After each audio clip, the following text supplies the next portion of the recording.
Hey, Jim Toscano here, and welcome to Filling in the Grooves, the Monday night live stream.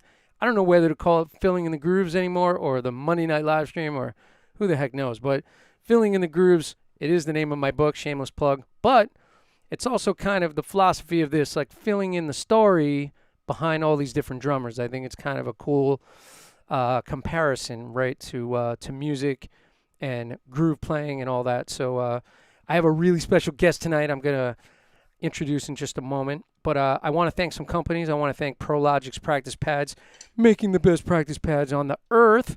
Look at this beautiful thing. Looks like a cheesecake. I want to eat it. And also Offset Pedals. And thank you, Dave Cubes from Offset. Got some new linkages out really quick to me for some gigs. That was beautiful. And of course, Sabian Cymbals. And my guest tonight is also a Sabian player.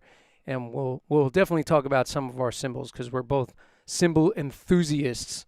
And I want to thank Blackmagic Designs for the wonderful switchers and monitors that I'm running in this crazy room. Check out my link tree. If you follow that, you can follow all the links to my social. And then under that, there's a little QR code that goes to my mailing list. So to put you on the mailing list, got some really cool guests coming up. Next week, we got Jim Riley, Nashville powerhouse Jim Riley. And I got Carmen Apiece coming up after him. And my buddy Ryan Brown from Dweezil Zappa's band coming up pretty soon. Alan Schwartzberg, New York drum studio legend. Kelly Ray Tubbs coming up soon. I know I'm missing a few on my list because I'm going off the top of my head, but we got some good ones coming up. So without any further ado, I want to introduce my guest tonight. My guest tonight is Peter Retzlaff, who is a wonderful drummer, educator, author. He's studied with, his list of guys. I know he studied with David Garibaldi, had a lesson with Jim Chapin. I know that. Ed Soff, Gary Chafee, John Riley, who he hunted down in New York, Kenny Washington, Billy Hart. And he's played with, so first of all, people kind of, I hear a lot of people say Peter Retzlaff he's a great jazz drummer, but he plays rock, funk, Afro-Caribbean, Brazilian. He plays all different styles. And he's played with a whole host of artists. And I'm going to put on my glasses just to read part of the list, but I know for sure you'll be impressed. He's played with Diane Shore, Ray Vega, Maynard Ferguson, Pete McCann, the BMI Big Band, Bo Diddley, Neil Diamond, the Drifters, the Coasters, Gloria Gaynor, American Idol finalist Melinda Doolittle, Jordan Sparks, to name a few. And he's also an educator with Drummers Collective and was the dean of drum set studies at Drummers Collective and an adjunct educator at the New School.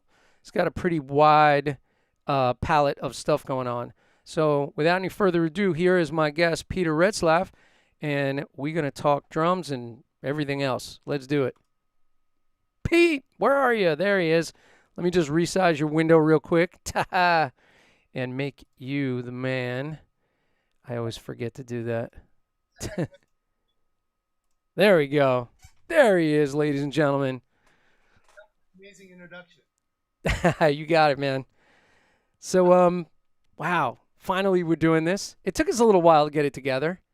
Yeah, we've been talking so long to hang out, get together, do this thing, and I'm glad to be here. I really am. It's an honor, and I really thank you. I had you on the schedule a long time ago, and then family stuff happened with me, so we had to cancel. And then you and I were trying to get together just to hang and do a cup of coffee for the longest. And now today we were just chatting, and you live in my mother's neighborhood, and I'm literally over in Ditmas Park, not far from your area every Sunday. And unless we're gigging, we're gonna make this happen, right? Yes. So before I jump into your whole history, yeah, and you've told some great stories, and I've heard you on other podcasts and other interview shows. But I have to say, man, the pandemic thing kind of set everybody on a new course and kind of reinventing, following some new avenues that maybe we hadn't checked out before. Your studio's looking amazing. I saw kind of all of the footage of the changeover from what you were doing before to now, which looks and sounds amazing, by the way. Your video quality, the sound is awesome. I know you're using some really good interface, and your room sounds great. So just speak about the room thing, and because this is the newest thing kind of for you, right? This is certainly some life. When the pandemic hit, I remember I was watching some music, and I said, "Wow, I wonder if this is the last music I'm gonna see."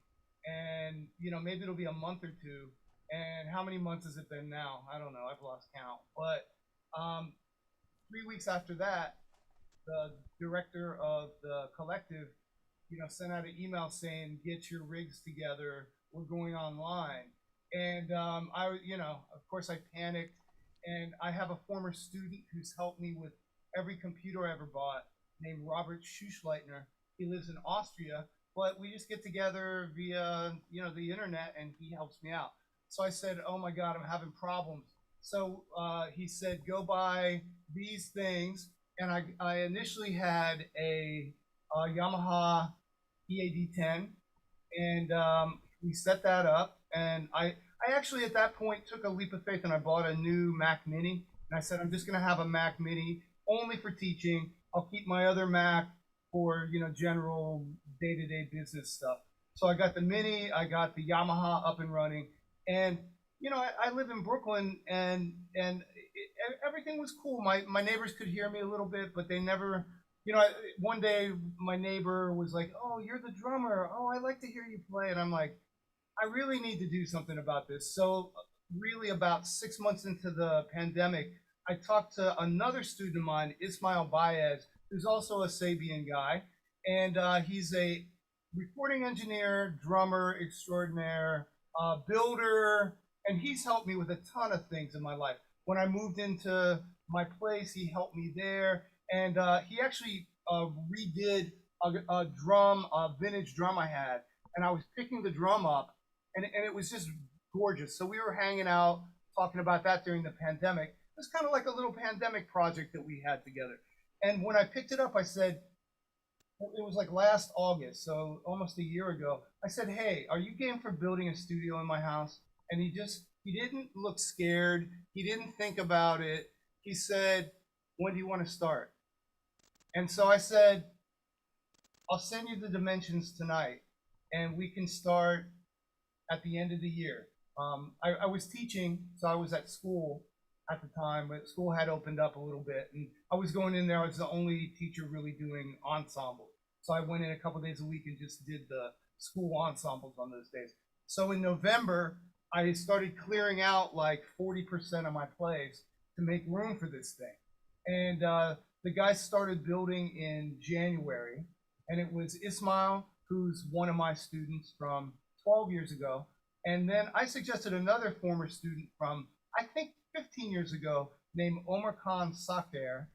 And then they had a friend named Bam Rodriguez, who's an amazing bass player. So the three of them convened in my house.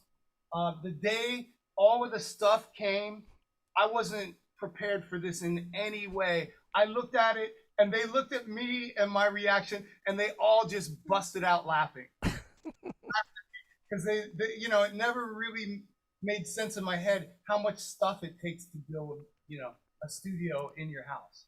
So they banged it out January, February, March, and Ismail also is a like he can design the inside of studios. So I asked him about that, and he's like, "Yeah, I studied that. I took courses in that." So we have two sets of sliding doors here, and we have two of these like studio walls, one on each side. And this is like some rubber, I don't know, something. And I can't drive a nail, so I'm not the most educated person to explain it all. But his thing was, this is going in, the sound's going in, and then part of it bounces off the board. I see this in every recording studio I've been in since I got this in my own place. I just never thought about it before. And he built some bass traps on two sides, and this thing sounds like $1 million. So I said that, Ismail he told me what to buy as far as an interface, and then I had the quandary of microphones, and again, he's like, "Get the SE mic pack, the Arena mic pack, and it'll sound amazing with," and I'm like, "But wait, how about this one?" And he's like, "Get the Arena mic pack." No, but wait, I read the thing, "Get the Arena mic pack." And we hooked it up, and it really sounds good. So I started, I got cameras, multiple cameras, and I still need to do something with a switcher. I haven't done that yet, but that's coming. And So then I remember the day I moved in here, I ditched the Yamaha, which was great. The EAD10 was a great box for more than a year. But man, I came in here and I've spent a lot of my life in here since then. And basically, I can play almost any hour of the day. I don't want to play Back in Black really at 1 a.m. But I could play some softer styles of music. I play almost 24 hours a day, and I have a big stereo in here. I'm not a big like equipment stereo guy like I am a drum guy, but my rig sounds good. And the first night I got Sorry about that. We just got a new subscriber. all right, congratulations. Um, I put some Alan Holdsworth on like at midnight, and I just couldn't help it. I like started blasting Secrets by Alan Holdsworth. Oh my God, great album, by the way. Knocked on my upstairs neighbor's door, and I said, "I'm sorry, I just couldn't control myself." They're like, "We didn't hear anything. We don't know what you're talking about."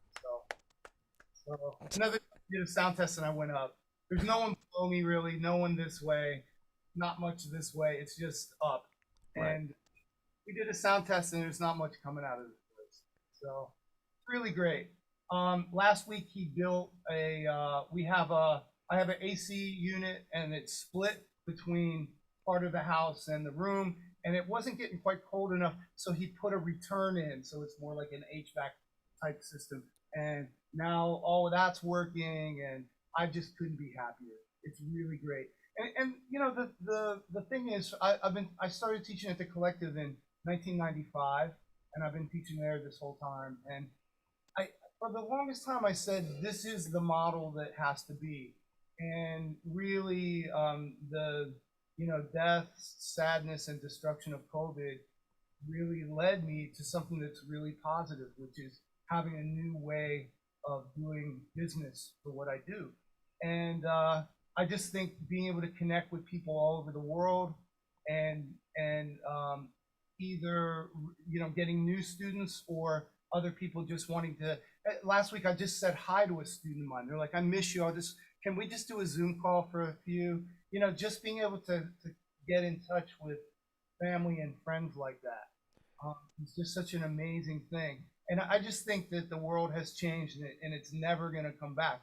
Another thing I've been thinking about is, and I posted a kind of a peripheral article to this, is I'm the product of seeking out private teachers, playing a lot of gigs, especially when I was young. I started, but also I went through universities. I have an undergrad degree in music. I have another undergrad degree in business that I did kind of at the same time, and I have a master's degree from the Manhattan School of Music in jazz performance. And when I did those things, it was a long time ago now, but it was not that expensive, and it just seems like the model of what someone has to do if they don't have a lot of money in their family and or if they're not the most talented person in the class that's coming in, they're going to pay a lot of money for that, almost to the point where they can't ever get out from that debt. How do we get there? I mean, that we could spend hours debating that, but it's here. That's where we're at. And Yeah. if somebody's really talented, I say go ahead, go to that kind of plan. If they have money, then no problem. But if somebody's preparing to take, really prohibitive loans to finance this dream that they have, I just can't get with that anymore. And if we look at the computer model as something that we could adopt, my friend went to a computer boot camp and he's like, "Oh man, I'm the worst guy there, and I don't know if I'm going to make it." Well, guess what? 4 years later, he's making a ton of money and loving this thing that he's got. And he's a great musician, so he's playing and he's making dough, and he went originally to like a 6-week thing.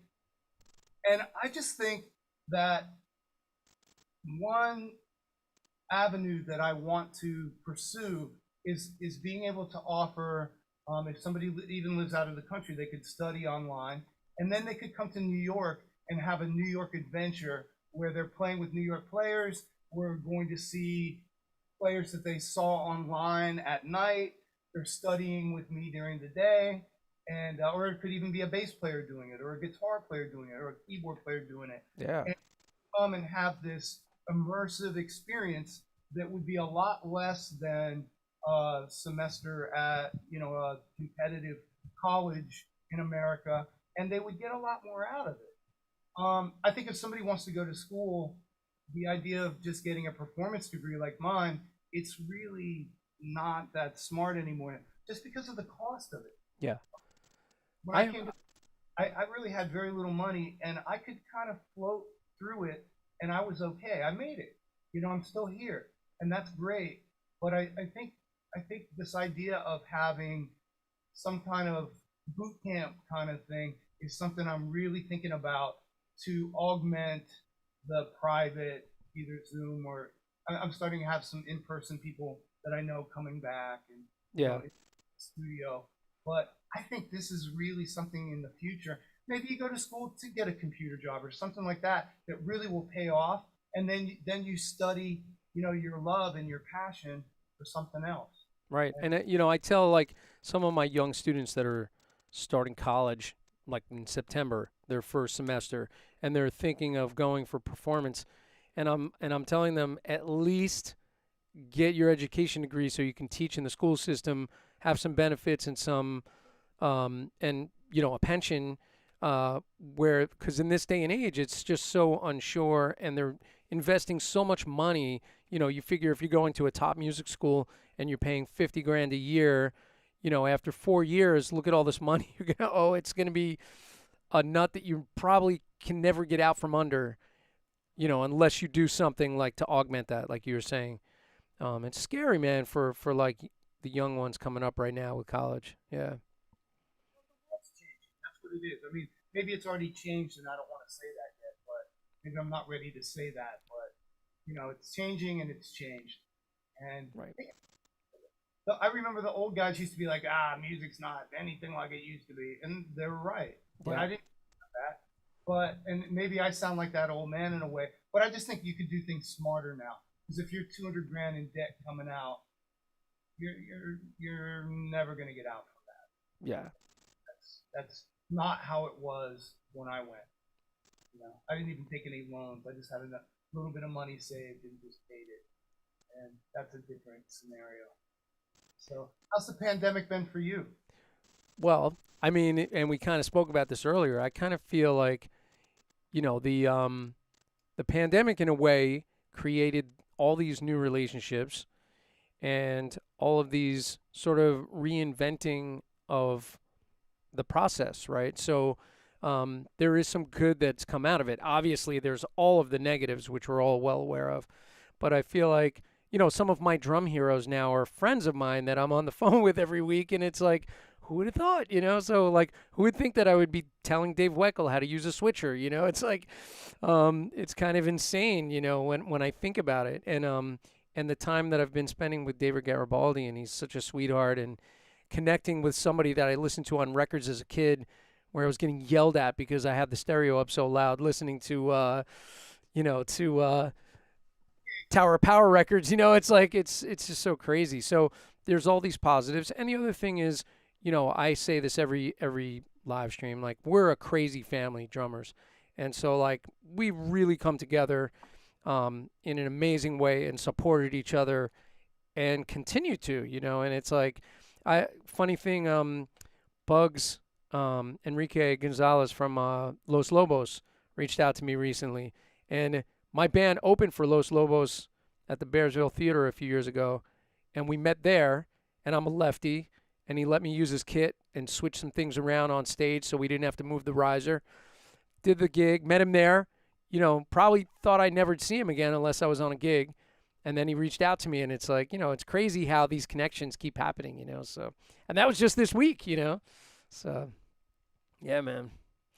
Um, so it's really cool to see your tech is getting, you're getting real tech savvy now. I'll help you with that switcher when the time comes. Sure, and I want to get a better camera. My cams are good. I'm happy with the way they look, but when I make a video, I want to be able to use a good cam that looks because you're the way you look is amazing. So I'm chasing that. Yeah, it's just I was on with Dom this morning. Hey Dom, if you're in here, I'll check the chat pretty soon. But man, I was on with Dom this morning, and he's like, we're talking cameras, and he was saying the same thing. He's like, it's time to put some money into a camera. So it really comes down to just dollars. It's like you put a little more money into cameras, you can get some really amazing looking stuff. When we all start out, I did the same thing. Like, what can I get for under $200 that's going to look okay, and it's like now, I've invested way more in the cameras, but yeah, man. So, I want to kind of go back to your beginnings, but I know so you've come from when you were a kid from Ohio, right? And so, like, speak to that. I know you've probably answered this a million times on podcasts, but kind of, you know, coming up as a kid, and then I do want to ask some little specifics, and I'm going to ask one right now, which is just plant a seed for later. First record you ever bought with your own money? Al Green. Al Green?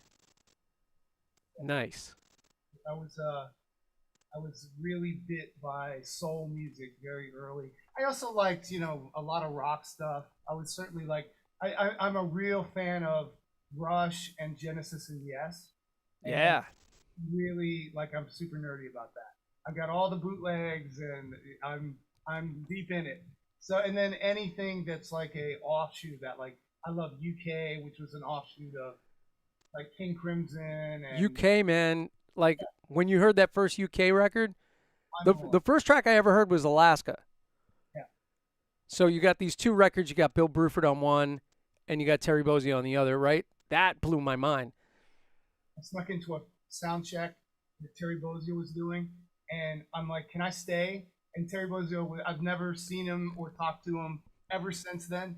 And I snuck into the joint they were playing, and I like waited around, got in the place, and then Terry came, and I'm like, "Can I watch your sound check?" And he's like, "Sure." And he got me a chair, and then he jumped up on the drum riser, and he went like the fastest thing I ever saw in my life. And I wanted to run away, but I just wouldn't. And he's like, Oh my God. "You need anything back there?" And he was so nice to me. And then he's like, "We have to go do a radio thing, so I'm sorry, but I'd love to hang out with you sometime." And he was just so nice to me. And it's interesting. I was doing a gig with Diane Shore at a jazz festival, and there was a young guy there. And later, he's gotten some good gigs, and I ran into him after. He's like, "You don't remember me, do you?" And I'm like, I kind of do, but I don't know where. And he said, "We were talking molar technique when you were playing with Diane Shore. I was setting up your drums." And I'm like, "Was I nice to you that day?" And he's like, "You were nice to me." So Thank goodness. doing the right thing is super important. Oh my God. Definitely. Not for that reason, but just to be nice. It's like good to be a good person. Yeah, yeah. Absolutely, man. See that's that whole thing with like Bugs, right? Let me leave, set up his drums lefty, and then it comes back around at some point later. We said it's like meant to be. It's crazy.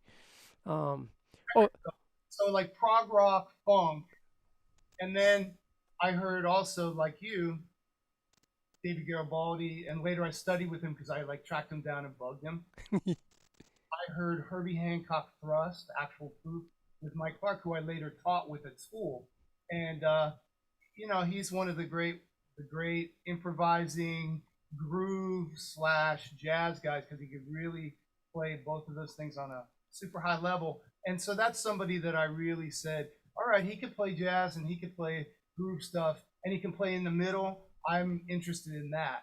And so between Garibaldi and Mike Clark, there's something in there for what I think about. I love the drummers of Frank Zappa, so I saw Frank Zappa a bunch of times, and just checking out all those great drummers. The legacy of Frank Zappa's band was very important.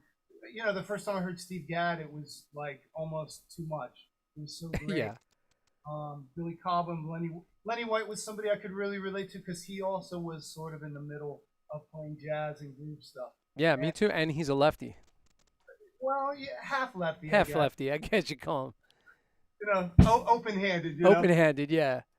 Um, so all these, this stuff really made a difference. I wanted to study with Gary Chafee because he taught so many of these guys who were playing kind of the more modern language of drums, and so I flew to Boston and hung out with him, and that was How was that life. experience?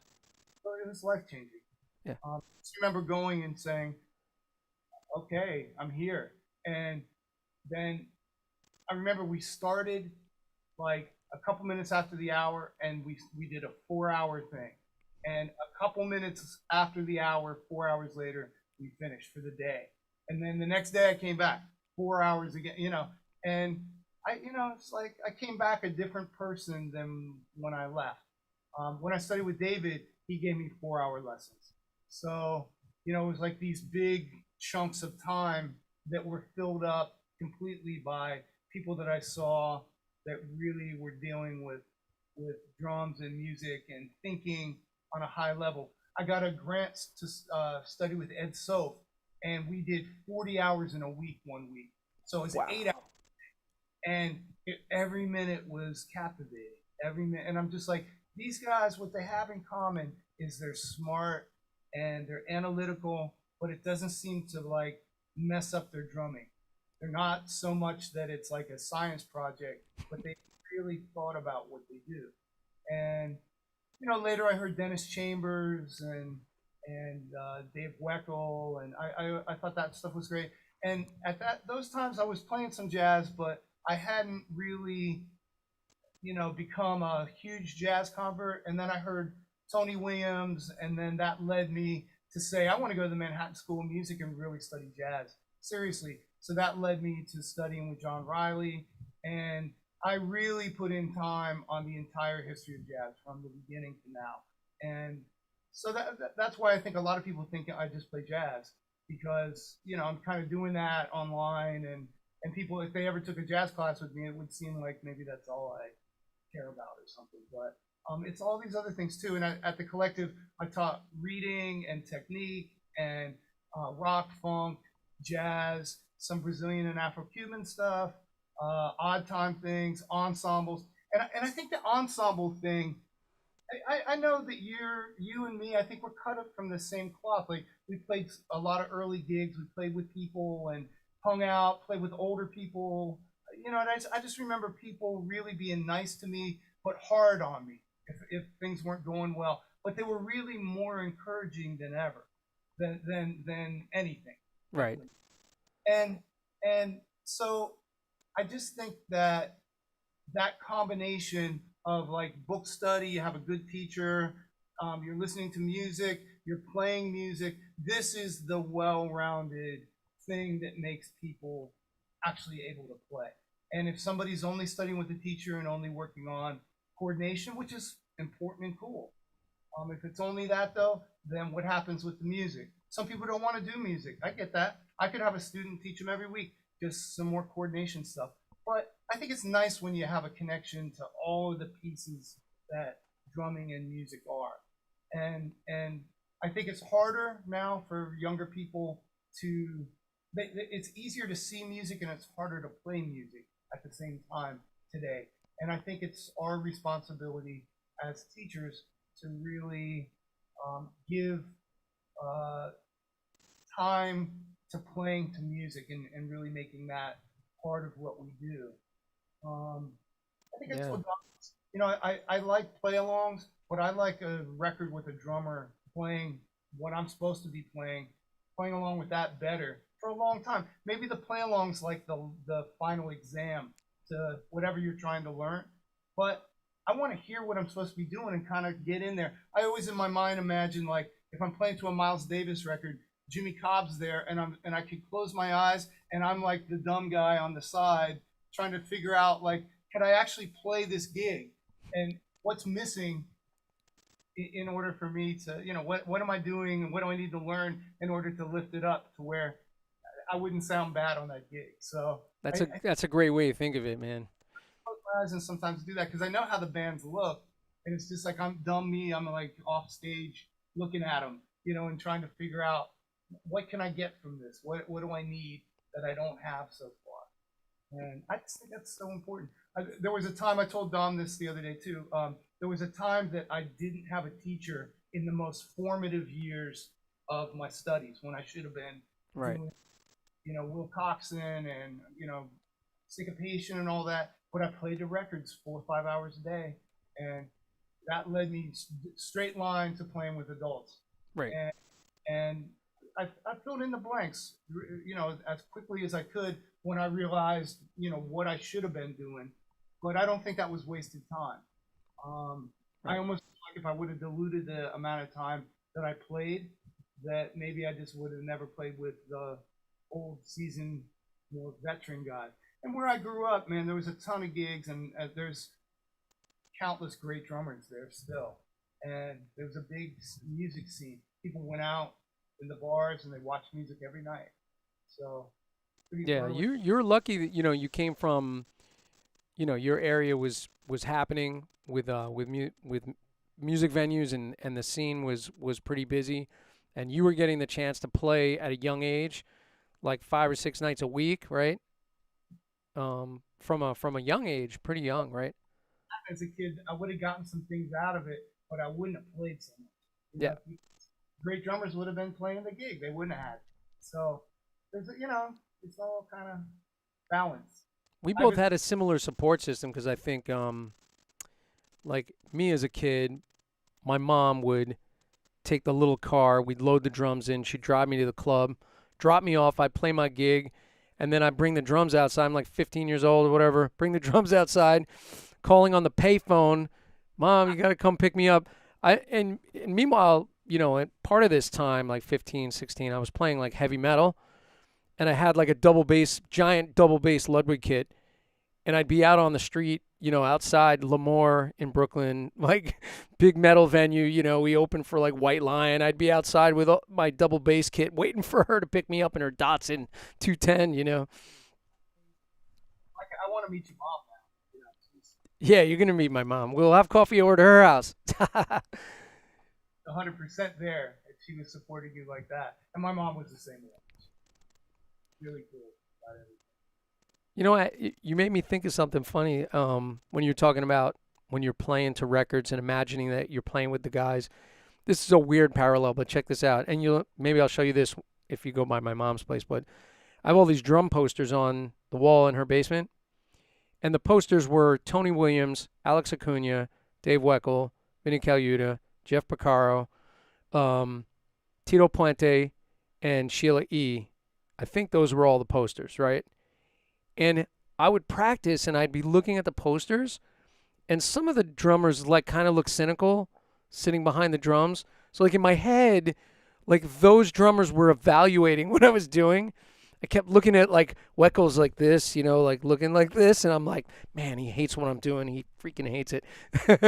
So I just remember thinking that my heroes were evaluating my drummer from the posters. Yeah, and I never could look as cool as any of them did on a poster. No way. Still, not one day in my life will that ever happen. I think real quick before we keep going, I want to check the chat window, and we'll say hello to everybody that's hanging. And I know we got some friends hanging in here, so let's and there's questions, so we'll answer the questions as we go. So first one in, of course, my young student Lucia Rose Seminara, who I just saw her play on Saturday night in her band camp, and she did amazing. She played so great. So she said, "Good evening, Jim and Peter. How's everyone tonight? We're good." Anthony Casina is saying, "Greetings, gentlemen." Vincent LaRussa, he wrote "Filling in the Foods." It's a little inside joke that we call each other Foods, and that actually comes from a quote from Dom Familara's book. So I'll tell you about that later. Bob Sears is in here saying hello. TB player, who's in here all the streams. I have to. Why do I never know your name, TB player? So drummers, if you could have only one symbol on your kit, what would that symbol be?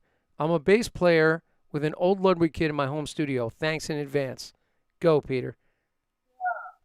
Well, first of all, I'm a big cymbal fanatic. I have tons of old like A's, Zildjian cymbals and K's from Istanbul. And I remember when I had one rock ride and like one or I guess two rock crashes. And then I started playing more jazz and I'm like, I can't really find a jazz cymbal that I like. And my buddy Jim Rupp from Columbus, who owns Columbus Percussion Center, and we wrote the book Baby Steps to Giant Steps together.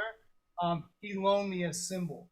And that was like, oh man, this is what a jazz cymbal sounds like. And then, man, anytime I saw a jazz cymbal for decades after that that I liked, I just bought it. Even when I didn't need another one, I just bought it. More so than I had a lot of drum sets at one time too, and I've kind of pared them down. But I haven't really uh, I haven't really sold too many cymbals that I have. I've still got them, and maybe one day I'll start to pare that down too. But I'm not ready yet.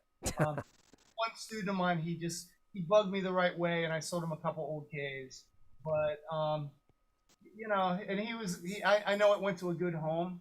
I know that he'll play them right and do it, and he'll do them justice. So, but I'm kind of holding on to him. So I'm getting to the answer.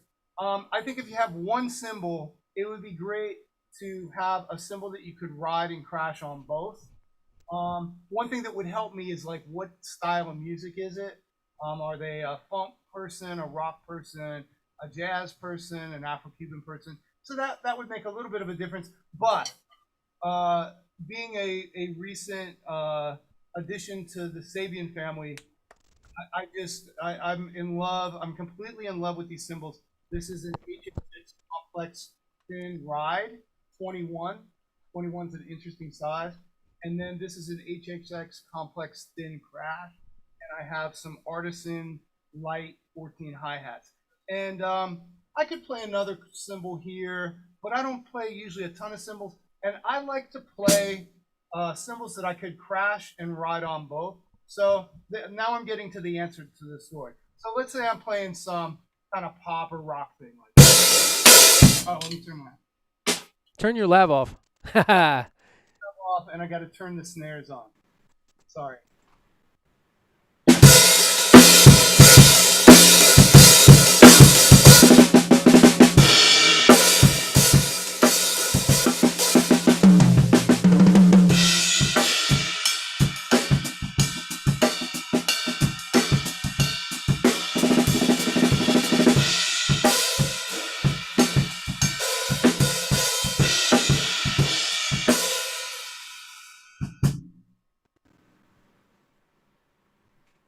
I feel like I could ride and crash all of this, and that's cool. I think a lot of the older players tended to use thinner cymbals, and certainly that's a jazz thing where you could ride and crash both. If I had a third cymbal, I'd have another crash cymbal here, maybe a smaller one. I would like that a lot, but I could just play two cymbals. And when I was younger, when I liked some prog stuff, I had more drums and cymbals and stuff. But for a long time now, especially once I got into playing jazz, two toms, bass, snare, two, three cymbals at the most. That's where I'm coming from now. And I discovered that I could make more music on less when I just got more skill as a drummer. Right. I always think too, like somebody thinks, well, I should I save for the super expensive drum set? And I always say if you invest in yourself with some lessons for a while, that's really the move that's going to make you better in the long run. Yeah. And once you get better, you'll be able to pay for that drum set with gigs you have. A $5,000 drum set's not going to make you better. Right. If you got a couple cymbals and a drum set that works, and you really invest in yourself, you find the right teacher. Once I called Steve Gadd and I asked him for a drum lesson, and he was so nice to me. Yet another story of somebody being sweeter and nicer than they might ought to be. And he's like, I don't give one-off drum lessons, and I think you should find a teacher that you really get along with and just stay with them for a long time and really progress with them. And that always stuck with me. I have studied with a lot of different teachers though, but my one teacher that I studied with like that was Bob Breithaupt. Bob Breithaupt in Columbus, Ohio, another Sabian endorser, and really great educator, player, businessman, mentor. So he was like that to me. And then these other teachers, I spent time with them, and they filled in some questions that I had, or some things I wanted to learn. Like when I went to Gary Chafee, I said I want to learn some linear drumming. I know you teach that. Same with Garibaldi. That just interested me, and so it was nice to be able to ask some people that that's what they did, or that was one of the things they did. When I studied with Ed Sof, I wanted to learn what he thought about how to step by step learn jazz. Um, when I studied with John Riley, he's like he could have taught me anything. And some weeks he's like, "Do you want to do this African thing?" And I'm like, "Nah, I'm just trying to learn how to play the ride cymbal at this tempo to this song this week. Can we just work on that?" And so I think a teacher needs to really have guidance for a student, but also the student needs to guide what they want and what they need. The teacher needs to give what is needed, and the student needs to give what they want. And somewhere in the middle, they will meet. And with that said, I've got a bunch of great students. I posted a 15-year-old student that I've been teaching for several years now on my Facebook and Instagram page, and boy, the outpouring of love with this 15-year-old guy was amazing. I have another 17-year-old student who's I'm gonna give a little plug soon, and he has a new record out on Spotify with his brother and sister, and they're writing amazing music. And I would listen to this music if I didn't even know him. I had another guy who I've been studying. I've been teaching since before the pandemic, and somebody that I'm Facebook friends with coincidentally today sent me a message saying, "Hey, I wanted to tell you that I heard your student. I've known him a long time, and I just played with him this week, and it was such a big difference that I went up to him and I asked him, 'What are you doing?' And he said that he was studying with me. The guy found me, we're friends, and he thought enough to, again, a good person, thought enough to send a message to say, 'Wow, you're doing a great job with him.'" That's And great, man.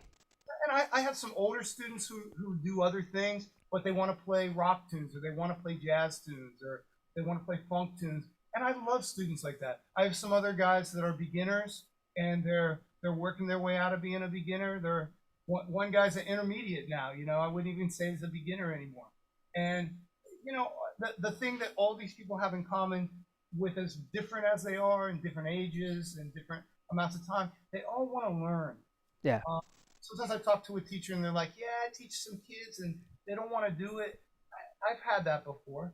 I've had that early in my teaching life. But everybody that I have now, they all every week come back and they're like, "Hey, I did this and I don't understand this. I need help with this." But they're all in it. Isn't it And great when you see that progress, or when you see that product? Like my student John Schneider, he's got a quartet now. They're out playing, they're getting gigs. So cool to, and he's the band leader, so he's leading his own gigs now. It just makes you feel so great seeing that next step, that next level in their playing. I have students that are on Broadway now. One of my students is the main sub on Hamilton. Another guy was the main drummer in Kinky Boots. Yeah. I was on the Gloria Estefan show on the road. And someone may say, "Well, you're the most proud of them." I'm proud of everybody that gets better. One Right. thing John Bobby said to me in the beginning, he said, I never cared the level someone played at uh, as my student. I cared about what they did every week. Right. They could teach a beginner. I'd rather teach a beginner who progresses every week than an advanced person that doesn't do much. Yeah. And I was just like, man, I feel the same way. And that's just something that I think will never go away with me. It's just like make progress. And luckily, I think at this point, people that come to me, they either hit a wall. They're like, "I don't know what to do. I've been watching videos, I've been studying the books, but I can't get to the next place." There's a lot of wall hitters that I teach. And then sometimes it's just like, "Well, you were recommended by this guy that you play with," or, sometimes it's somebody like that. But I think a lot of people, it's there's so much information in the world now, but they hit a wall and they just don't know what to do anymore. Yeah. And that was true for me pre all this technology. I remember when I hit walls, and it's like I don't know what to do now, and those are the most critical times in learning something new. Yeah, Uh, we're gonna talk about us studying in this day and age in a second. I'm just gonna hit a couple more people in the chat before we do that. Just say hello to Rocco Deserto Jr., another student of mine, hanging out, saying hello, Peter. Um, Anthony Casina. Oh, they were doing a mic check earlier. This is going way back to the beginning. Um, Ramon, Ramon's in here. Montagner. How do you pronounce his last name better? Oh, all right, I said it right. He's a sweetheart. A really talented guy. We're going to talk about him. Jason Gianni, what's up? How's it going, man? Um, Max Gerardo. Steve. Max, man. He says Petter with a flame. um, Steve Kramer's in here.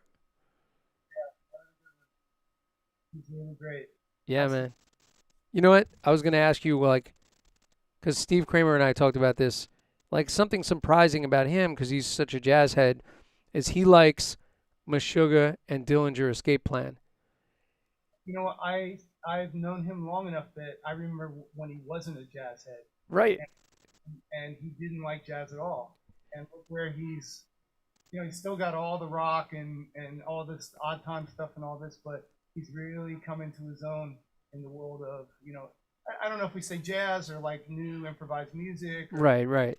call it, but he's a hell of a jazz drummer now. Yeah, yeah. What would be like one either artist or genre that people would be really surprised to find out that you like? Probably some like prog stuff, some prog rock, the '70s prog stuff. Yeah. I'm really encyclopedic about all that, and I still listen to that music all the time. We could go definitely down like a UK slash um well, yes, I was a ginormous Yes fan. But also, down the rabbit hole of sort of Mahavishnu and all this other stuff. I mean, Have a show on Alan White versus Bill Bruford, and do 2 hours of that yeah, man. Yeah, absolutely. And even, the Bruford records, um, records and listen a lot to all of that music. it's funny. I say this all the time, but it's like when we were kids, so you get that UK record, and then you look on that, and then you're like, oh, Eddie Jobson is playing keyboards and violin. Let me look up Eddie Jobson, and then you find his record, and then it's like, oh, he put out this record called Zinc, and then you look at the personnel on that record, who was on drums. Do you remember? Mike Barsamento. And then it's like, oh, what did that guy do? And then you go down, looking all these folks up, and now it's like we had to do it standing in the record store, flipping records over, reading the personnel, and now kids just go on Wikipedia, and it's like, A lot of them don't do that though. I wish they would. I make my students do it. Like we look at the personnel, we look up the record, who played on it, what else did they do, and I try to teach that, follow the lineage. You can't know where you're going until you know where you came from. Crazy. Barry Nagel's in here. Excellent. Hey Barry, what's up? He said, I have a bachelor's degree in music and a master's in music education. The master's is from Columbia University Teachers College. Very expensive. Yeah. Man, a kid trying to do that now, forget it. Jeez.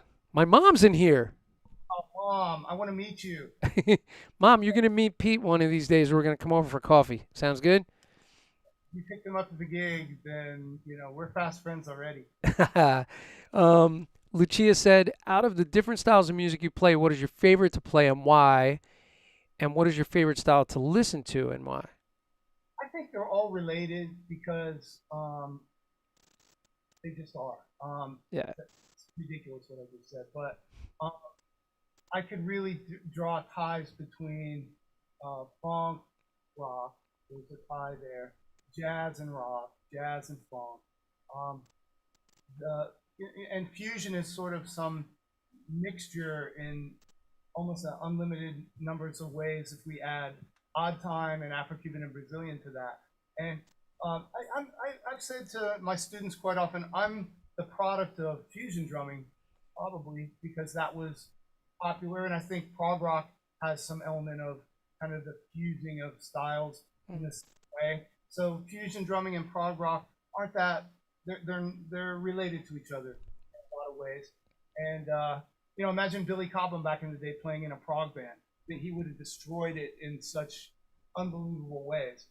Um, and then because I heard some like disguised versions of Afro-Cuban and Brazilian, that made me want to study those things. And then ultimately, jazz really took over for a little while in my life, and I still always was playing some groove gigs and making money playing and all that. But I went through, especially when I was at Manhattan School of Music, I really just wanted to buckle down on some jazz and really get that going in a more complete way. And I figured, I didn't know if I could stay in New York really at the time, but I just said if I spend 2 years in New York, that's just going to change my life in ways I don't really understand. And thankfully, I'm still here. I'm still living in New York, and it's been a nice ride. I like singer-songwriters stuff. I like playing behind singers that are great. Um, I just think that music is great, and when you play with good people, I don't like to play with people I don't really like anymore. Although I've done it, we've all done that. Where you discover you don't like them that much. I remember I was walking down the street. I was walking in the meatpacking district one night, and I said, I really don't like any of the bands I'm playing with right now. And it didn't mean I didn't like anybody in the band, but there was something about every band I was playing in that I wished was a little different. And it's nice to play with people who are great, and that's not hard to do in New York because there's so many great musicians here that no one's ever even heard of. But it's nice to play with people you can relate to, and you strike a groove together that feels good, and um, there's not too much problems with people and or business. And at one time I toured a lot, and I found that to be unbelievably fun. Like really, in some ways, the most fun I ever had in my life. But after a while, it's just like, yeah, I want my life to be something else, and that's when I really pursued combining the teaching that I had always done but do it in New York on a higher level with still playing gigs. And I think it's hard to learn a lot of different styles of music, and it takes more years to sound good playing them. You pick one and you just do it, that's easier for sure. But for me, I don't think there was ever any choice because I just always listened to music and liked a lot of different kinds of music. And I find that a lot of my friends are the same way. A lot of my Yeah. friends are really, they know a lot of music. And if somebody knows a lot of music I do, we're like, inevitably, we're going to be friends. Yeah. Um, And because, like you said, I mean, all these different styles kind of cross pollinate. Like if you pick up a Lyle Lovett record, you're gonna hear some funky playing. You're gonna hear some brushwork. You're gonna hear stuff that swings. You're gonna hear stuff that's really sparse and sort of just ambient. And I mean, most of that's Russ Kunkel, but it's like, you're gonna hear all those different elements, right? Or pick up a James Taylor record, and you're gonna hear, same thing, something that's bluesy and a shuffle, and you're going to hear something that's brush oriented, and all that kind of singer songwriter stuff really has all the elements kind of mixed in there. And both you and I sound like we're both coming from that fusion and prog sort of background, and there's all of that in that music. It's pretty amazing. pop was a big one for me too. I would say that I have to put that right up there too. Because beginning, I like some R&B music. I just like the vibe of it and the drums on it, and playing a good simple beat is really satisfying. And it's why do we talk about the same 10 drummers all the time that play a good beat? You know, Yeah. well, that's like money in the bank if you're looking at it that way. But artistically, it just makes so much music work well, and everybody's backbeat is where their fingerprint is. I think also I was talking to one of my favorite drummers this afternoon actually, and I was saying um, in jazz, really that fingerprint is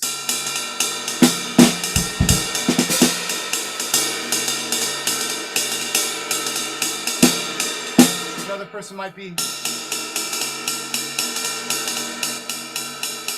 someone else might be, and we could play to the same play along. If it's backbeat, it's really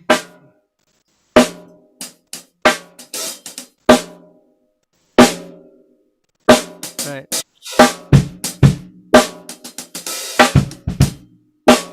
try not to play too much. Nah, man, it's good. Check it out.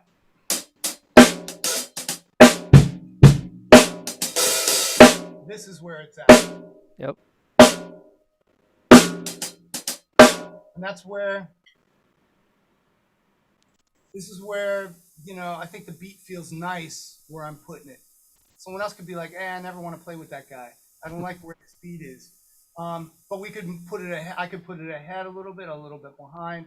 When you play with a band, whether someone even thinks about it or not, right away you're trying to fit your beat inside other people's beat.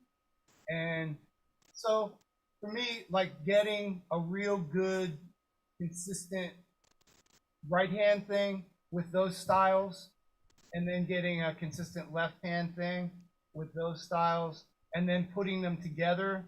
Like I think Garibaldi kind of puts those things together. Yeah. Mike Clark puts those things together. When we have that, it's a mixture.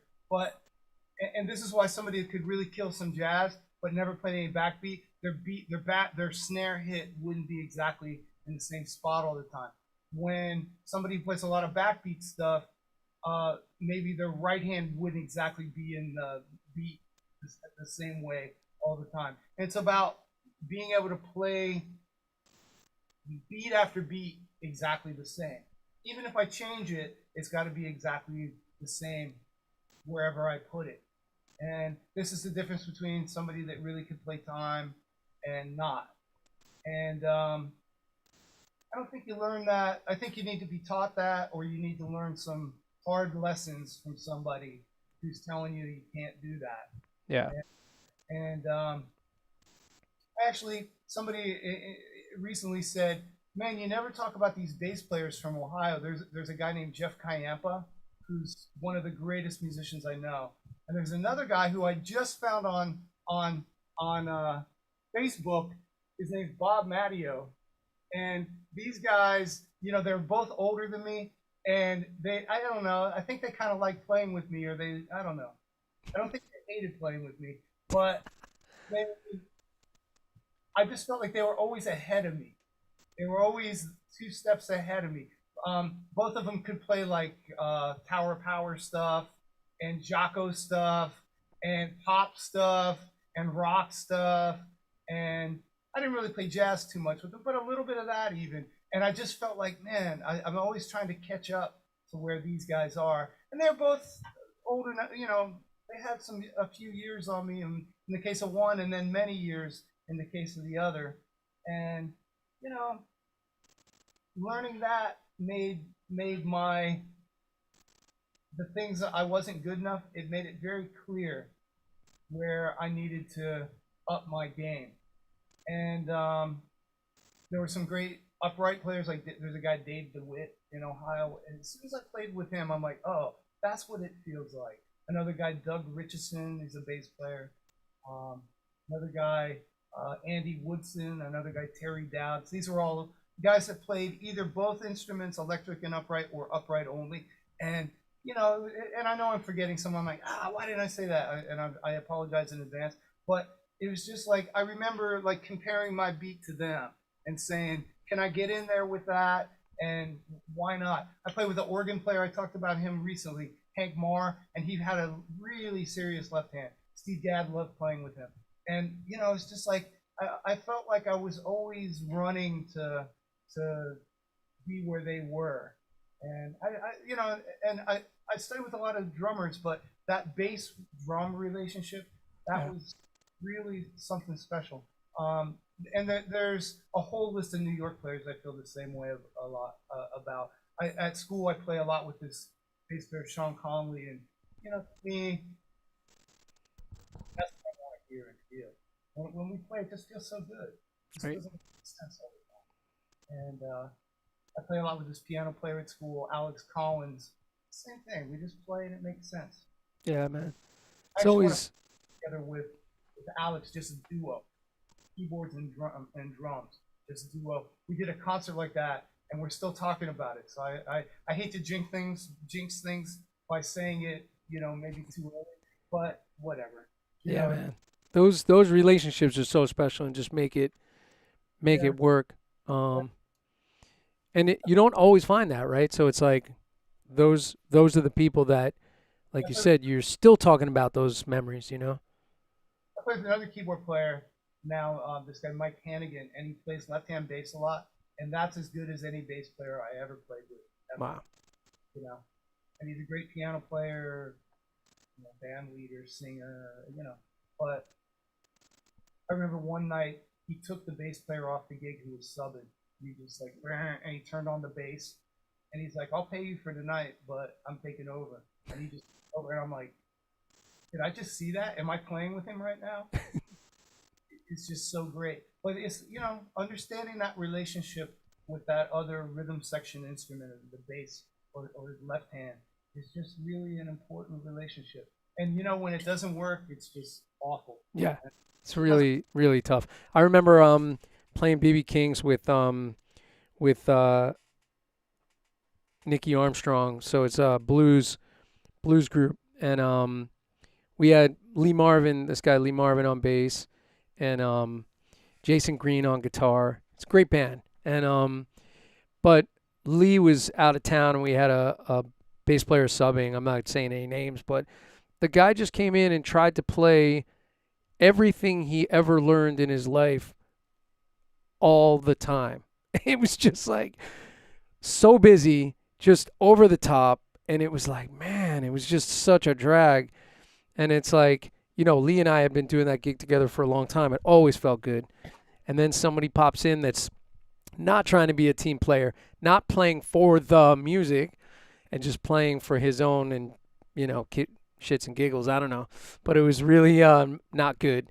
And like a night like that can really ruin it, or that type of personality can really ruin it. Let's say hello to Joey Pinto, who's hanging out. Pat Ross hanging out. Hope your knee's getting better, Pat. Pat just had knee surgery. Um, we're going to talk about your book, by the way, Peter, in a minute. Oh, what? Look at that. Steve Balgoyan's here. Do you know Steve? I think so. Said caught part of this live. We'll have to go back and watch the rest later. Thanks for popping in. John Gill said the Sabian Omni Ride 21 inches is his choice for a single cymbal. That's a good choice, John. John Gill's from Oneonta. Ride that I was playing on, crashing and ride. Yeah. So that's my choice for it. That's a beauty. I've been playing a lot of the big and ugly stuff. So I really dig the Apollo ride on the AA side, and I have the King ride on the HHX side.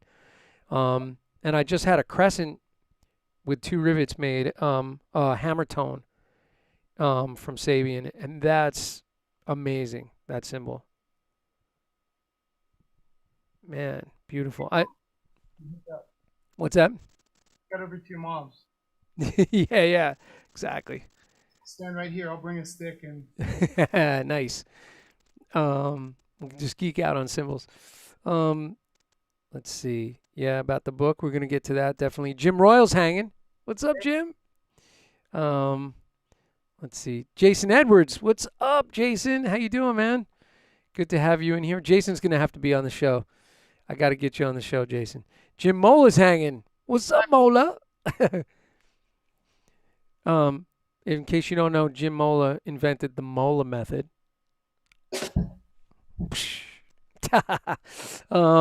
So let's talk about the book for a minute. And I also want to talk about, actually, before we get to the book, I got one other thing. So you're taking some lessons with Ramon, right?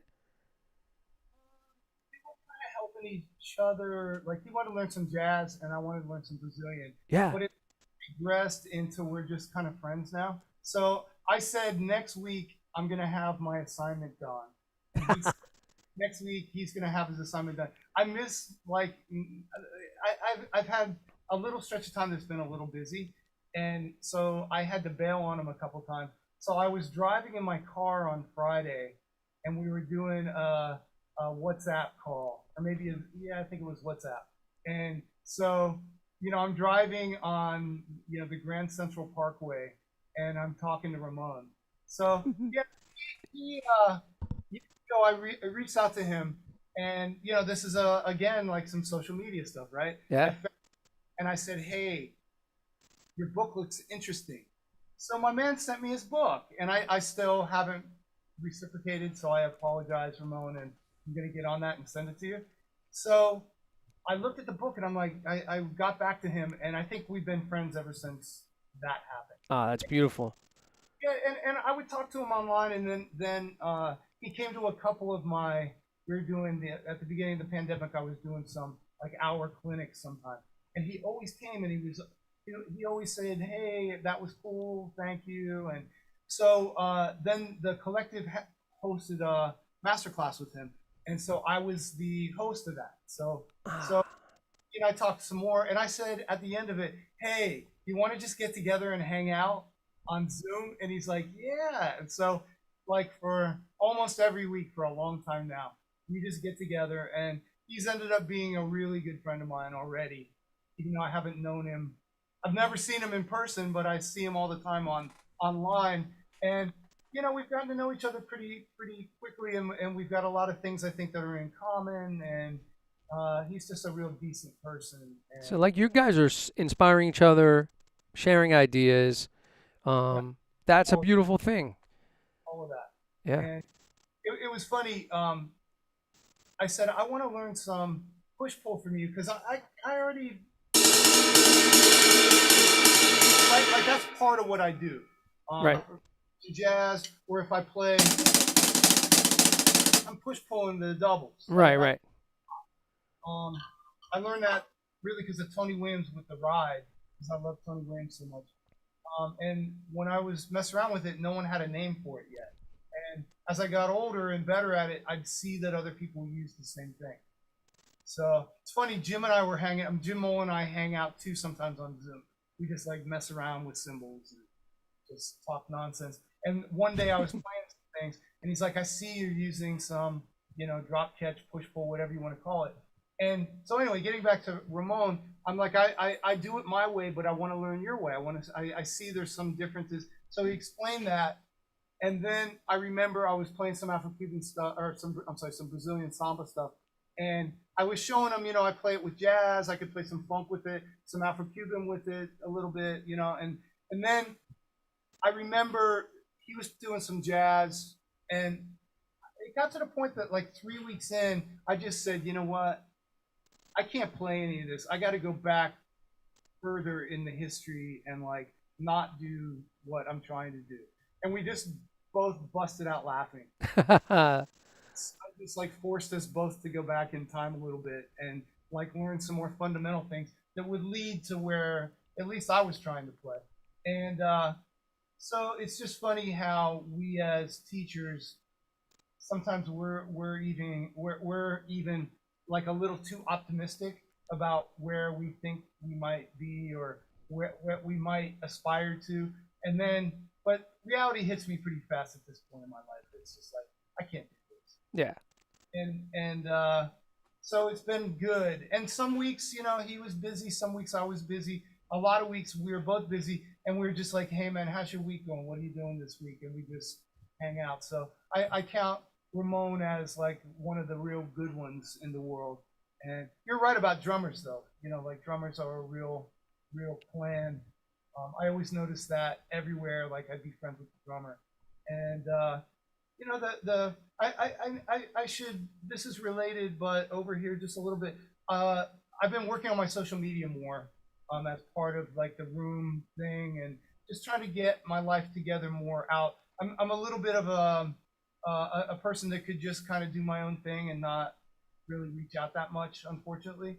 And during the pandemic, I said I really want to try to grow up in this way more. And I look at like Jim Mola or Jason Gianni as, they're light years ahead of me as far as just like meeting people all the time and real social. And it's not that I'm not social, but I've just always seemed busy, always working all the time. And so I said to myself, I need to get some social media help. So yet another student of mine I had years ago is killing some social media now. If anybody needs any help with that, I could connect you to.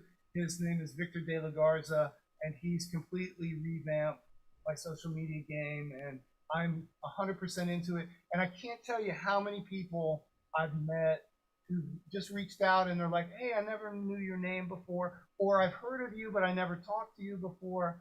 And so I just, encourage everyone that's checking this out just to say hi. And I would love to meet everybody that's here. Yeah, it's a powerful tool, man. I mean, you know, the first thing is getting over embracing it and accepting that like, okay, this is where we're at. And if we're gonna go where we're going, we you kind of have to do it, right? You have to do it. Um, Jim I Payne, That's like 20 years or more. I was basically working like 4 or 5 days at the collective all day into the night.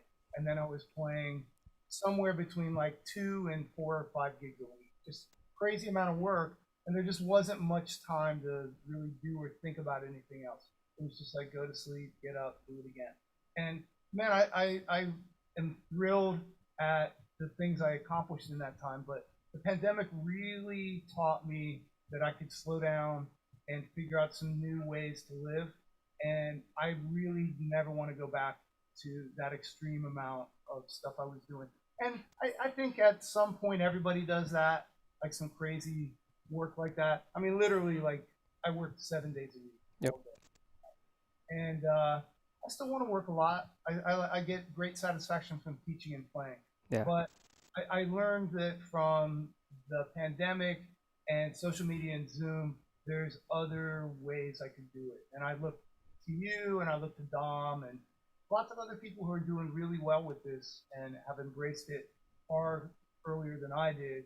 And I'm like, okay, like doing that is like practicing to learn how to do a single stroke roll. There's no difference really in it. It's a process and you got to practice every day. yeah. I look at Ramon, man, my man's always on social media doing cool stuff. So he's a great person just to check in with every week to see what he's thinking about and doing. Yeah, he's good at the social media thing. He's always putting himself out there, and he puts out just little tidbits. He'll be doing like that, those sweeps, and then I'll have like little It's fine. gifs like popping around, and he just puts a little something, right, and it just piques people's interest. So I think I've got miles to go, but I'm on it. Practicing every day. Yeah, man. So I wanted to mention a little bit about the book. Just first of all, um I think I can overlay this over my face or in between us actually. Um there's an image so anybody that's watching this live stream can see the book, Baby Steps to Giant Steps. So that's the first one that I came to know from you. And by the way, that's the Hudson app that you're seeing in between Peter and myself. And so it's on digital as well as print. I have both. I love it on digital because we can, and there's the print, beautiful. And what I love about the book is, first of all, um, there's all kinds of little toolboxes in there. So there's um, the coordination work. There's tidbits about fills, setups. There's chart interpretation. You have the play alongs. There's a whole wealth of information in this book, and it's really laid out really simply. And so for me, that book, your book, Baby Steps to Giant Steps, and Advanced Technique for the Modern Drummer are like two must haves for every single jazz student. They're so related. Yours is laid out and basically, I love that you kind of saying like, there's 8/8 notes in a bar, and like, here's every permutation if you just think of it's so simple, there's 8/8 notes in a bar, and that, over this pattern that we're doing, there's this interconnection between all the limbs. It's just really beautifully laid out, and the play-alongs are great, by the way. And it always cracks my students up because they all know whichever one they're working on at the moment. It'll be like, pick it up a little. Let's play one. So like all that stuff is so awesome. And I'm always joking. So like I'll have pick it up a little on the DJ app, which I can loop that, and I'll also slow it down. So it'll just be like, pick it up a little, pick it up a little. But it's such a great book, man. And so, like, speak to, first of all, what prompted you to do a book, to do this book, and what did you see kind of missing in the publishing world? Because that's kind of what drives us to do what we do, right? My book, I felt like there wasn't anything like it, and that I was trying to fill a void. So what really prompted you to do the book, and speak to that? Well, I did the book with Jim Rupp, who's an amazing drummer, and he owns Columbus Percussion in Columbus, Ohio. And that was the first place that I taught before I came to New York. And so I had a lot of teaching experience from my job there. At the time, my teacher Bob Breithaupt was the co-owner of it. Since then, he's too busy to do that, and there's 29 other things he's always doing. So yeah, Jim just took the store in the years since. But I knew Jim from when I was a kid, basically, and I knew Bob from when I was a teenager. He was my teacher, and Jim contacted me and said, "Hey, you want to do a book?" And I'm like, "That would be amazing." So we started talking about it, and the book was actually made around the CD, which was already in existence. So we didn't make those play-alongs. It was already like a standalone thing that you could buy. And they wanted to make a book that surrounded the pre-recorded tracks. And my thought was, if you learn only Jim Chapin's book, you have all this reading skill, you have all this coordination skill, but it's like the word elephant, and the word refrigerator, and the word microwave, and the word I don't know, encyclopedia, but you never learn the and it and I and you. You didn't learn the little things that are the connectors of language. And as sort of a bigger idea about jazz, the reason I love jazz so much is I really like the culture of jazz. I love the feeling that it gives me when I listen to it. But I also like something that's central to jazz, which is the idea of improvisation. And when prog rock got too much into the like every note is the same on the song, that never interested me as much as when there was some leeway in the fills, or leeway in some kind of open section where the band could just play. And for example, I think John Bonham is a jazz drummer, even though he played in a famous rock band. If you're into the Led Zeppelin bootlegs, he plays differently on different tunes. The beats are the same, around it is really in the moment. And I really like music to be in the moment, no matter whether it's something that's like more pop music. We still can feel the beat together, and I still could do some different fills. It doesn't have to be like the same, like it's a and I never really did Broadway shows in New York. I did them in Ohio, but I think that there's some element of strictness that I don't appreciate as much as maybe somebody else does. I don't want to have to play like every fill exactly the same, every beat exactly the same. Beats are kind of sacred. The other things, it's nice when they could breathe some new air into things. And if you want to learn how to improvise, play some friggin' jazz. I mean, this is really a part of a distinct part of the style. If you and I think learning jazz, there's language to it, which is like I either say Lego blocks or they're like sentences that we're talking together. They're both lead us to the same place. We're going to make things out of Lego blocks.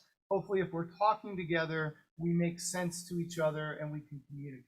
And I think that that's what a lot of music is, but jazz in particular, that's the basis of this music. And we have to know, if we look at it like sentence structure, I have to know words and I have to know how the words go into the sentence. I have to like put my voice up when it's supposed to go up in a sentence. It could drop sometimes because I don't talk like this all the time. You know, there's inflection there. And so there's language, there's inflection, there's style. Like some of my friends really can speak in a way that's got its own style. And I don't think that's any different than hearing Philly Joe Jones or Tony Williams or Brian Blade play jazz. And so to me, the book was like, we don't need something else that's like really busy. We need to have another book that is the things that you actually play when you play with people. And I agree with you. I think working on Alan Dawson's method or Jim Chapin's book, they lead you to a similar place of coordination and reading, and you really become a better drummer by going through that. But that's not what playing music with people is entirely. We need to know some other things. So in the book, there's ride cymbal patterns, there's comping, there's soloing, there's brushes, there's turnarounds. These are the things we do when we play jazz with other people. And what's cool is the play along is sequentially getting faster as you go. And so you get some idea of a variety of tempos. And the little chapters are written to help you play some things that would make sense in that moment. Also, you mentioned like there's some charts. So you start to see some lead sheets or some drum charts. And that's an important part of learning jazz in a sort of practical way. In jazz, you read a lot. So, or at least the potential is there. So I feel like everything that you need to succeed playing with other people is in that book. And you know, I spent time on Jim's book. I spent time on syncopation. When I was John Riley's student, he was writing these books. So you know, I spent some time with those pages. But I got to say, you know, he just didn't have me working through his pages. We did lots of things. Right. It wasn't just like, oh, go study with him and study his books. You know, it's just like sometimes he'd give me a page and say, hey, mess around with this and tell me what you think next week. And it ended up being a page out of the book. You know? And I just found that to be cool. Like some mixture of all these things is really what you need to learn, because we need to learn how to play a good beat. That's what I talked about earlier, like with the cymbal and the backbeat. Like whatever the style is, we need a good beat there, and then we need to be able to hear the band and play things that fit with it. That's a whole nother study. Yeah. And if you know a bunch of permutations of upbeats, when that time comes to communicate with the other band members, we don't have any language to do it. And we don't want all day. Sometimes we just want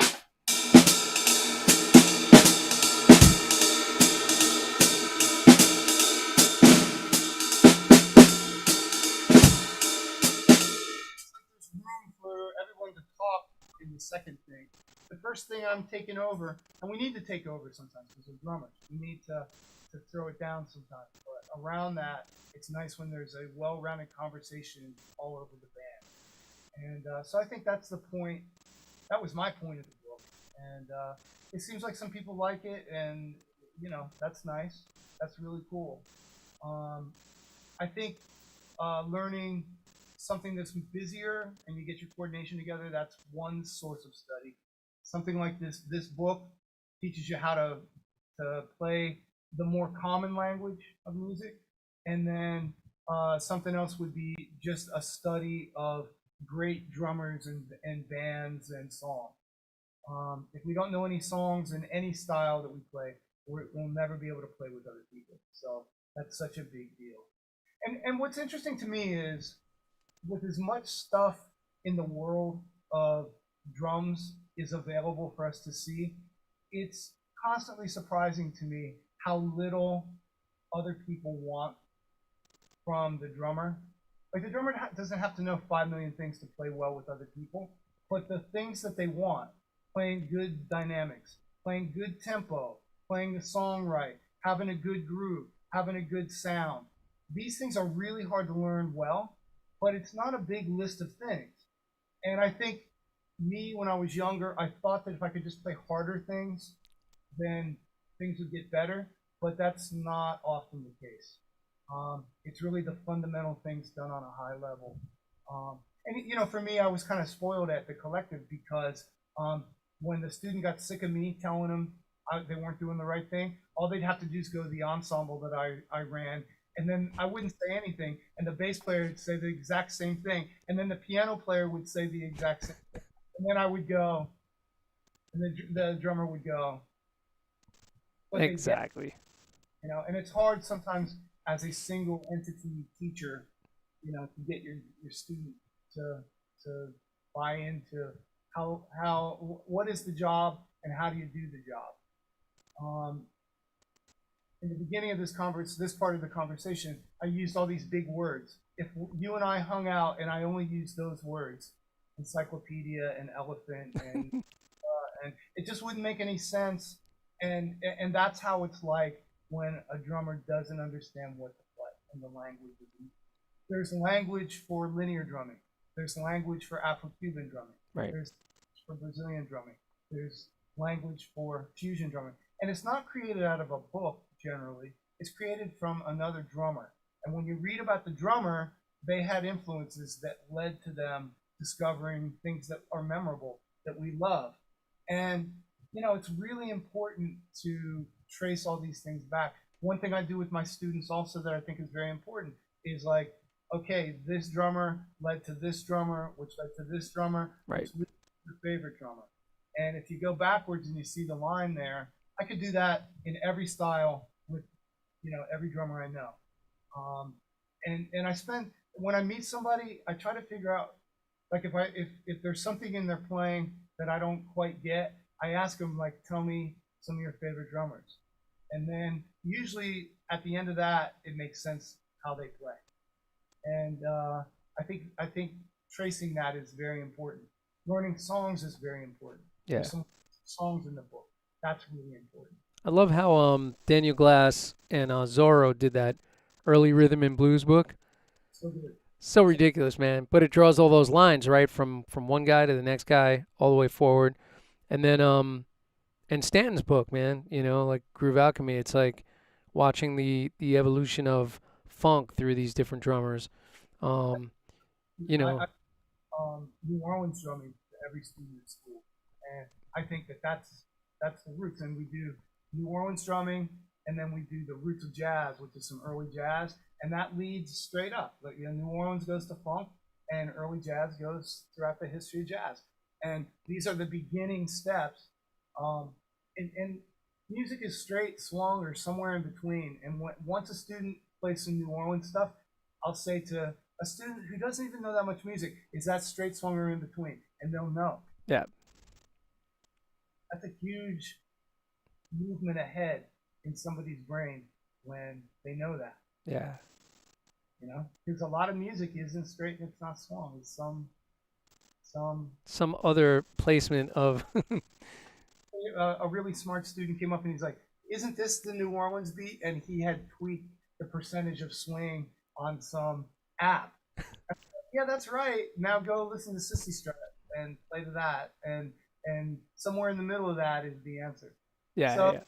you could get it through math, but for me it's more fun to hear some music. Yeah, man, definitely. It's like that Little Richard which Little Richard tune am I thinking of? The one that actually sounds like Rock and Roll by Led Zeppelin. Here's nothing. Yeah, yeah, exactly. And it's like, there's that's an interesting place on the line. And that's something I love for students to hear that because they're like, "Oh man, what's that?" Off of this is a great book. Everybody should go get this book. If you want to learn about fills, this is a book. And me as an educator, anytime a new book comes out, I like the paper. Yeah, I have bookcases full of books, and books alone won't do it, but books are great, and I like books. And this is really a work that I know how much time and effort you put into it. It's quite a work that you did. Well, I appreciate that. I appreciate that. Yeah, it was definitely a labor of love, and hopefully people are enjoying it. I definitely get a lot of emails and DMs and stuff from people all over the world that are like, "Oh man, I got your book. I'm digging it." And whether they get it in print or digital, I really appreciate it. But yeah, man, and um, it's guys like you that have done it before me. Really, I mean, I guess I started writing other versions of these books like a long time ago, but I'm inspired by you, and 5 other books in my head, and I just haven't put them on paper yet. They come out one page at a time with students like you need this today, yeah, and um, I don't know. It's an interesting time for books now because it seems like people don't care so much about books anymore. But books are very helpful, I think. Uh, and for me, I think I think I'll do another book or two or three or four or five. But also, I'm very happy if somebody takes a lesson with me just to give them what they need. yeah. I have these whiteboards. I have one over there, and I just write it on the whiteboard and take a picture of it and either email it or text it to the student depending on what they like better. And it's like their own customized mini book. That's great. And at school I developed a bunch of curriculum. So I've been thinking about curriculum for a really long time. I was the director of curriculum at the collective for a while, and the curriculum committee at another point for a while, and every class I taught, I made the curriculum for it, and so I think as a teacher, and I see you're good at this. We need to have some kind of clear path. Sometimes I have a student that comes to me and they're like, "Yeah, my teacher never really had a very clear uh, vision for week to week what I should be doing. It was just kind of all over the place." Everybody that I know that's a serious teacher, there's real step by step constructive development going on. And we all have our own way of doing it, but it's based on very fundamental skills, I Yeah, think. And it's just really important to study with somebody that I think you could get along with, and they have that kind of clarity in what they do. yeah, Um, and someone could say, I don't really like Peter. He wasn't a good teacher for me. Someone else could be like, I just want to study with him. And any of that is okay, because we should find somebody that really we resonate with. right. And that's it. Somebody that motivates you, that makes you feel inspired. That's it's really what we're doing most of the time is inspiring. I mean, obviously finding weaknesses, fine tuning skills, but it's like it's really comes down to the inspiration. Sometimes it's great to just sit with a student and listen and just put on music and listen and together put your minds together and identify what's going on in the music. It doesn't always have to be coming out of the hands at that moment. I think listening is so important. Three things I say quite often is I know what right is. I know what good is. I can hear good. I know when it's right. I know when it's good. And if they're doing anything less than that, I'm like, what you're doing is better, but it's not good yet. It's not right. And right could be many things, but it's either everyone believes it and buys it and wants it, or they don't. Also, when a student gets something, there's always the next thing. There's always the next thing. Yeah, that's true. It's the right teacher. By the way, just to jump back in real quick in the chat, um, a couple of people we have to say hi to. Scott Kettner's in here. Right. My buddy Scott. I miss you, Scott. We got to catch up, brother. Um, and Melo Drums. Not sure who that is, but he said Big and Ugly Apollo 22 is the stuff. Cool. And Wait. You can't go any further. He's the guy that built this room. He's the guy who showed me how to use the Apollo. He's a Sabian artist. He's the guy. that's the man. Drums also. He has a drum company, and his drums are some of the best drums I ever played. He makes them. So he's Beautiful. quite an accomplished person. Oh my God. Chris Castillo's in here. Right. Chris, what's up? Nice to hear your name, man. Let's see. John Gill was just saying that he bought the digital version of your book. I need to do that. I don't have. Um, I'm gonna do that. What I want to do actually next is make some play-alongs for all of that. That's coming. I cool. have to do that now. That's on the list. That'd Nice. be nice to have that. Steve Ford's hanging with us, Hey, man, how you doing, Steve? and he's saying, yes, having a progression plan is so needed. Cool. um, cool, man. Well, I think I think at some point we should do a part two of this. Anytime. We probably warm out for tonight, though. Yeah, I think we'll wrap it here. I mean, definitely, I have a lot more questions that we could definitely dive into. Um, I have one last non-drum related question. You Two, asked, two non-drum related questions. you asked me if I don't have if I have other interests, because I don't. Because you live in Brooklyn, so Brooklyn or New York City, one or the other, doesn't really matter. Is five boroughs. Best pizza for you. You know, there's some good pizza right around the corner from Mom's house. That the place that's at Newkirk Plaza. Yes. Killer pizza. I had a reverse grandma slice there the other day, and you know everyone talks about the Faria pizza. That's really good. The squares are really good there, but you know what? That spot on Newkirk Plaza, I think that that's some stellar pizza. And the guys are so nice in there. They were open during the pandemic. I used to like walk up there. Man, let me just get a slice. It's so dismal right now. Yeah, they make good pizza. I don't even know the name of that place. How funny is that? Embarrassed to say I forget. But you know, there's a lot of good pizza. I want to go to the place by Jim Mola's house too. That's out in between your mom and I and Staten Island. Right, right. That's right. He was just talking about that the other night. Yeah, so I want to go there. He keeps threatening to take me over there, but he hasn't. What's your best pizza?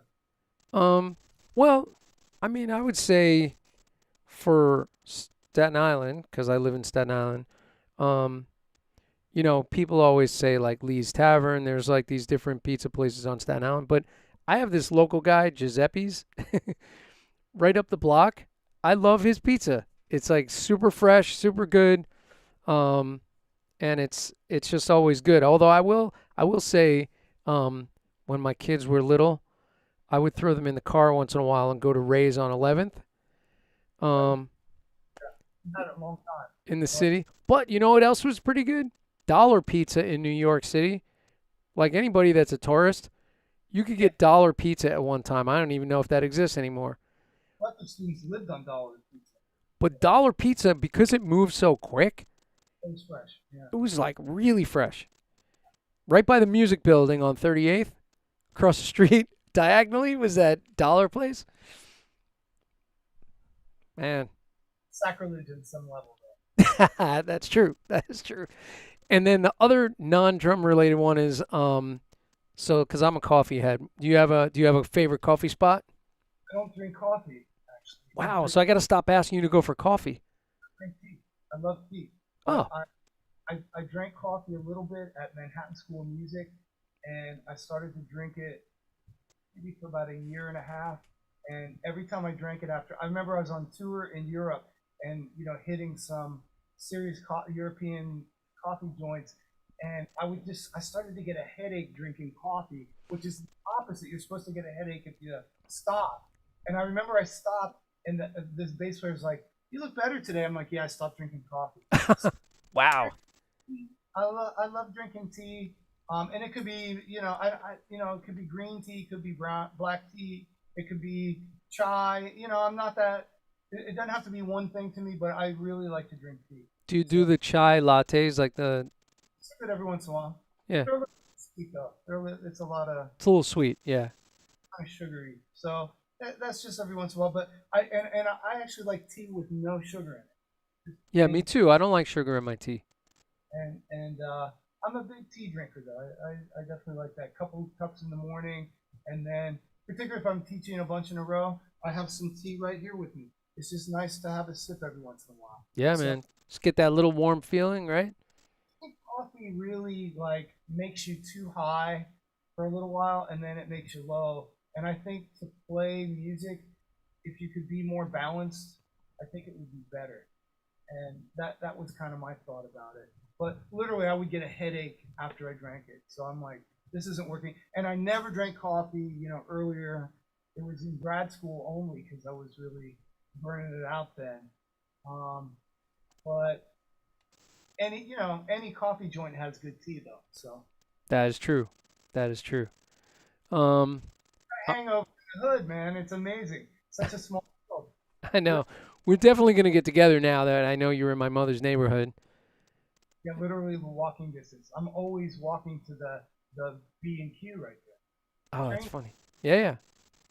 So I'm surprised we just didn't run into each other over there. that's true. I'm surprised we didn't also. I bring Cooper, by the way, my big white dog. Amazing.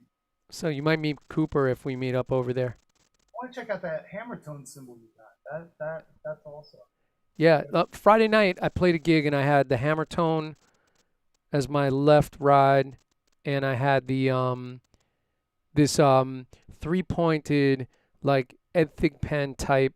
It was a prototype before the that signature symbol came out, but it's a 22-inch three-pointed ride.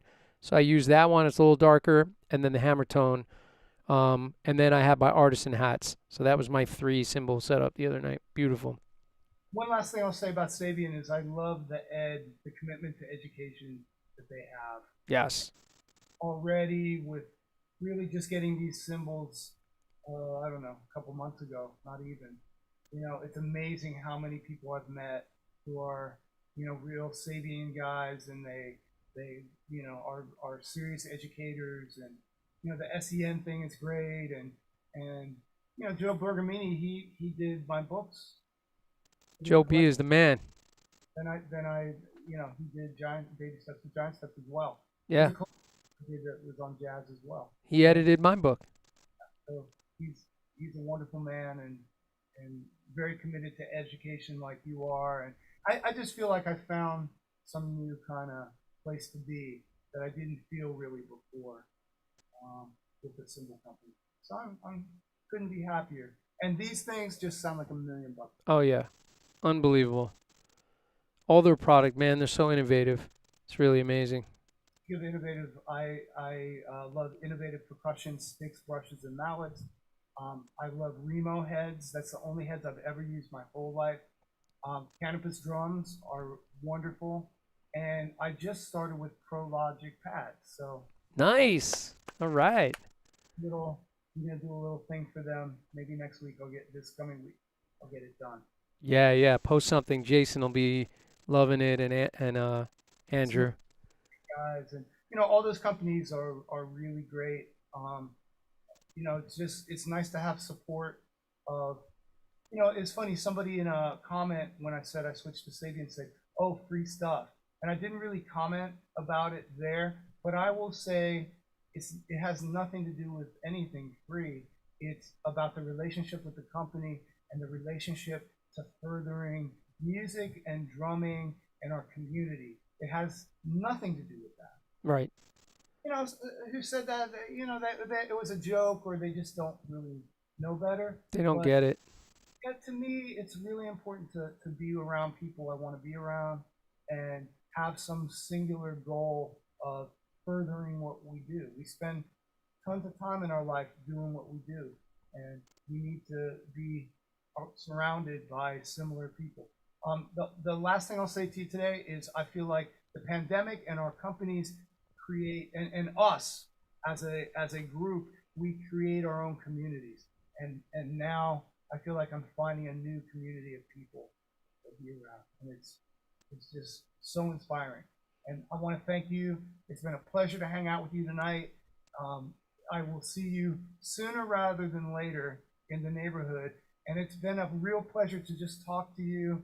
And we got to know each other over the pandemic, Yep. and we were threatening to do this for a while, and it's just been nothing but a pleasure to talk to you. I want to pick your brain too with some gear stuff. So that's Anytime, anytime. Yeah, man. So, same here. I feel so fortunate, that I mean, we met at probably the Drummers Collective at one of the Sabian events a couple times a long time ago, and yeah. that kind of planted the seed, and then here we are, man, still doing it. So, I thank you. You've been a great guest. I know everybody really got something out of this conversation, and that's what I'm hoping to bring is shedding light on some stuff and bringing in such talented people such as yourself and letting people really learn something new and inspire everybody. So thanks for hanging. I'm gonna hopefully see you very soon on a walk in Brooklyn. And thanks everybody for tuning in. Thanks again to Prologix, Percussion, Sabian Cymbals, Offset Pedals, Black Magic Designs, and all the companies that Peter supports as well. Remember, we endorse these companies rather than them endorsing us. We are endorsing the products because we believe in it. We believe in these companies and the bond. So thanks, everybody. We'll see you on the next one. And everybody have a good night. I'm going to roll the credits if I can get my goggles on so I can find my scene. And we'll see you on the next one. Thanks, Peter. Thanks, Jim.